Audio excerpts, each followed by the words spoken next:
Nshuti namwe bavandimwe, abantu benshi bakunda kuvuga indagu z'amagayane, iza Nyirabiyoro n'abandi. Nyamara hari izindi ndagu zo mu bihe bya kera z'uwitwa Runukamishyo nawe waje aturuka i Karagwe k'Abahinda nka Nyirabiyoro. Baca umugani ngo burya koko ngo akamasa kazaca inka kazivukamo, kandi ngo agapfunyika ka kabutindi ukarenza urugo kakagaruka inkubirane. Umugabo witwa Runukamishyo yaje aturutse i Karagwe k'Abahinda hari ku ngoma ya Ruganzu Ndori wategetse u Rwanda hagati y'igihumbi 510 n'igihumbi 543. Runukamishyo nabo bari kumwe amaze kwambuka Akagera, abo bari kumwe bati ko tubona amayira abiri dukurikira iyihe? Runukamishyo ati nimubage inkoko muyiterere igisiga, inzira kiguruka kiganamo ni nayo natwe turi bukurikire. Barabikoze rero, maze inkoko bayiterera igisiga, nuko nacyo kiguruka kigana i Rwanda. Runukamishyo nabo bari kumwe bashyira nzira no kwa Ruganzu Ndori. Akigera kwa Ruganzu Ndori avuga ko aje aturuka i Karagwe kandi ko akazi ke ari ukuragura. Bati wa mugabo we, niba uzi kuragura koko iyi nka ihaka izabyara iki? Runukamishyo ati izabyara ikimasa cy'urwirungu, kandi nyirayo aramenye ntazayikame. Bwarakeye yanka ibyara koko ikimasa cy'urwirungu nk'uko Runukamishyo yari yabivuze. Nyamara nyirayo byamwanze mu nda, arenga ku byo Runukamishyo yavuze, maze igicuku kinishye ajya munsi ya ya nka arayijisha arayikama. Runukamishyo ati nimutabare, ya nka nyirayo arayikamye. Barahurura basanga yiri munsi ari kuyikama koko. Umwami Ruganzu Ndori ararakara. Runukamishyo aravuga ati nimumureke, ariko aramenye ntazongere. Hashize iminsi nyiri ya nka bimwanga mu nda, ahengera igicuku kinishye yongera kuyikama. Runukamishyo ati nimutabare, ibintu biracitse. Barahurura nanone basanga yiri munsi. Umwami ati tubigenze dute? Runukamishyo ati nta kundi byagenda, nimukubita intorezo icyo kimasa mukice. Baragifashe bagikubita intorezo, kirabaduka kirabacika kijya kugwa mu rufunzo. Runukamishyo ati kiriya kimasa ni ingoma ntutsi, uriya nyirayo yayikamye ubugira kabiri, bisobanura ko abatutsi bazamburwa ubutegetsi kabiri. Arongera ati nk'uko kiriya kimasa bagikubise intorezo ntigihite gipfa, ni nako abatutsi bizabagendekera. Nk'uko kiriya kimasa cyagiye kivirirana, niko abatutsi bazagenda bicwa kugeza ubwo ubutegetsi bwabo buzagenda nka Nyomberi. Ijoro rikeye bakurikiye inzira cya kimasa cyagiye kivirirana cyanyuzemo, basanga aho cyaguye mu rufunzo cyatonyaguritse, imikara yakiriyeho. Maze umuhutu warimo wicira urufunzo ababonye ariruka. Runukamishyo aramuhamagara ati garuka. Umuhutu yaragarutse, bamubagira inyama kuri cya kimasa baramuha, arajyana. Runukamishyo abwira Ruganzu ati inyama zimwe uzohereze kwa Mutaga mu Burundi, izindi uzohereze kwa Kimenyi mu Gisaka, izindi uzohereze mu kirwa cy'Ijwi kwa Katabirora. Ruganzu yarabikoze, ariko uzohereje kwa Kimenyi mu Gisaka, Kimenyi arazirukana ati uwo mwami ntandusha guhiga, nta nyama ze nshaka, muzisubiraneyo. Nizo yohereje kwa Katabirora bibuko. Izo yohereje i Burundi, Mutaga nawe yarazanze, ariko bazisubiranyeyo umwe mu ngabo ze ati ntawanga icyo ahawe n'umugabo nkawe, none muzifate muzotse mubahe barye, nibadapfa nawe urye, nuko nawe ubaye izindi nyama umwoherereze. Barabikoze. Abo Ruganzu yari yatumye baragarutse bamubwira uko byagenze. Ruganzu Ndori ahamagara Runukamishyo ngo amusobanurire. Nuko Runukamishyo aravuga ati reka indagu tuzive imuzi. Icya mbere, wabonye ko twasanze kiriya kimasa cyaraguye mu rufunzo inshishi zicyuzuyeho. Inshishi ni rubanda ruzahaguruka rukabambura ubutegetsi, rukabambura ubwami.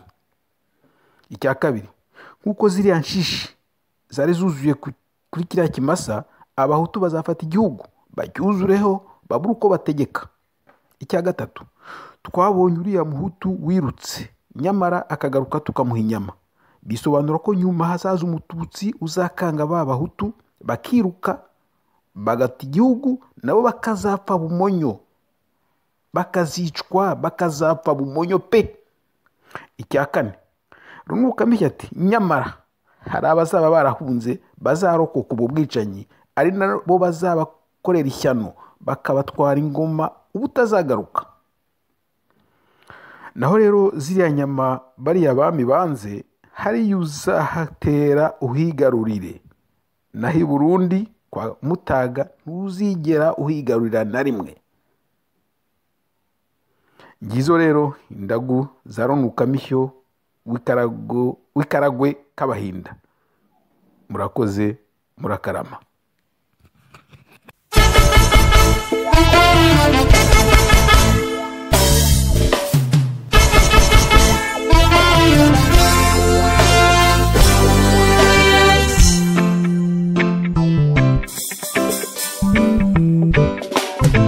Le 6 avril 1994, au Rwanda, il y a eu attentat. 2 chefs d'État africains ont été tués. Le lendemain, c'était un grand massacre qui a conduit le Rwanda au génocide que nous tous, nous connaissons.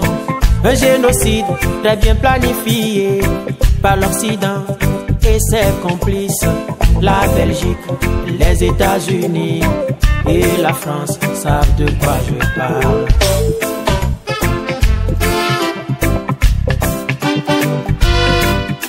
Savez-vous ce qu'il m'étonne dans cette histoire-là? Un tribunal a été installé, parle-nous bien sûr, au début du procès. L'affaire de l'attentat a été écartée. Ayemo, au Rwanda, on veut savoir qui a mis le feu. Au Rwanda, peut-on savoir la vérité? Au Rwanda, à Kigali, on veut savoir qui a mis le feu. Au Rwanda, peut-on savoir la vérité? Pourquoi ne pas juger les auteurs de l'attentat? Parce que des têtes vont tomber. Comprenez qu'il y a anguille sous roche.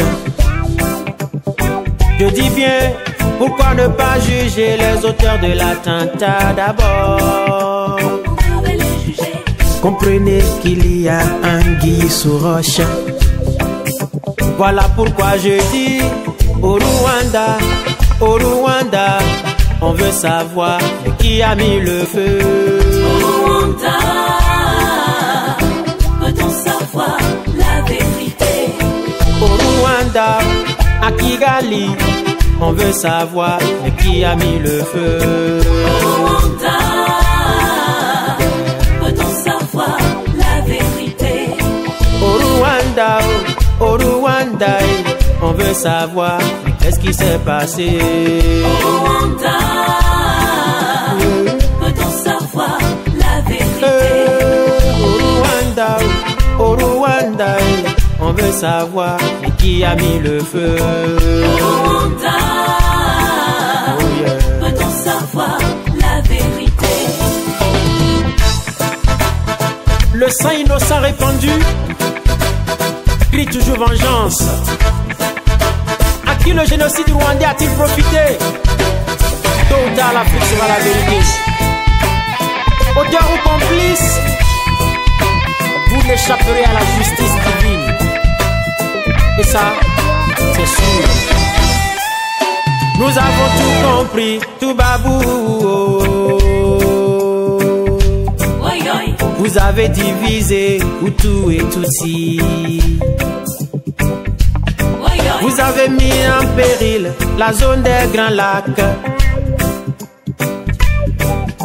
Vous l'avez pillé, vous l'avez ruiné.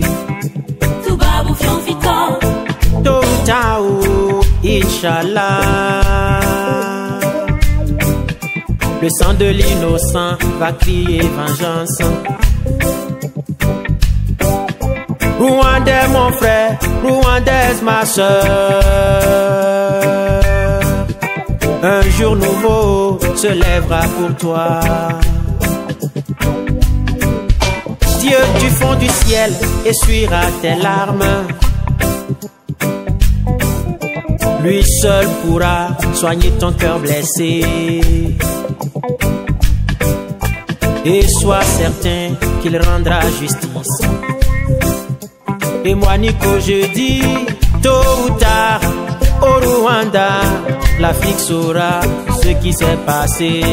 Au Rwanda, peut-on savoir la vérité? Au Rwanda, à Kigali, on veut savoir, mais qui a mis le feu? Au Rwanda, peut-on savoir la vérité? À qui le génocide a-t-il profité? À qui continue-t-il de profiter? Au Rwanda, peut-on savoir la vérité? À la communauté internationale ou l'ONU ou au Rwandais, à qui ça profité? Au Rwanda, On veut savoir. peut-on savoir la vérité?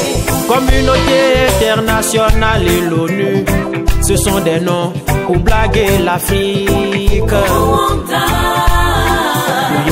peut-on savoir la vérité? J'ai tiré ma conclusion, oh, que qui se sent morveux aille se moucher.